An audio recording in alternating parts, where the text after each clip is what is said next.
So President Cyril Ramaphosa, together with the presiding officers of Parliament, they just now ended their final walkabout for the day.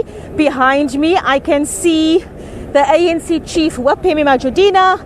I can see Minister Lindiwe Zulu. I can see the National Assembly Speaker as well, Cedric Frolic, all the presiding officers of Parliament, obviously just discussing and plotting what their plans are for the rest of the day. The President has just left.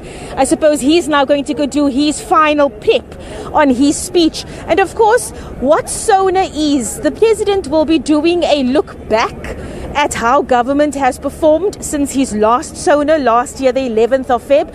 And it will also be a look forward at government's plans for this year. So last year, the President focused a lot on the rollout of infrastructure countrywide. You know, the economy and the bad state that it's in, it's of huge concern to all South Africans. And it is something that all political parties, opposition parties, have also said they want to hear more about plans in terms of job stimulus, support for livelihoods for families, for households around the country.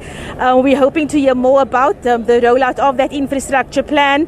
And then energy generation, Eskom, and the issues at Eskom. That's another thing that political parties also say they are keen to hear more about. And then, of course, he is going to be touching on the COVID situation, on the vaccine rollout, and government's plans going forward. One of the political parties I spoke to earlier this week complained about mandatory vaccinations, saying that the President had previously given his assurance that mandatory vaccinations would not be on the cards, and they want to hear him make more assurances along that lines in light of what is happening in terms of, you know, the labor court and so on. We know what's happening at certain companies where those vaccinations are required. So some political parties are desperate to hear about what government's plan is regarding vaccinations.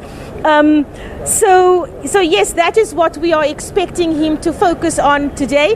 And then, of course, he did indicate that he would make some remarks about the outcome of the security panel who looked into the violence that erupted in Gauteng and KZN last year. The recommendations and the report of that security panel has been released, and the President did say he would touch on his plan going forward regarding that report. Desiree?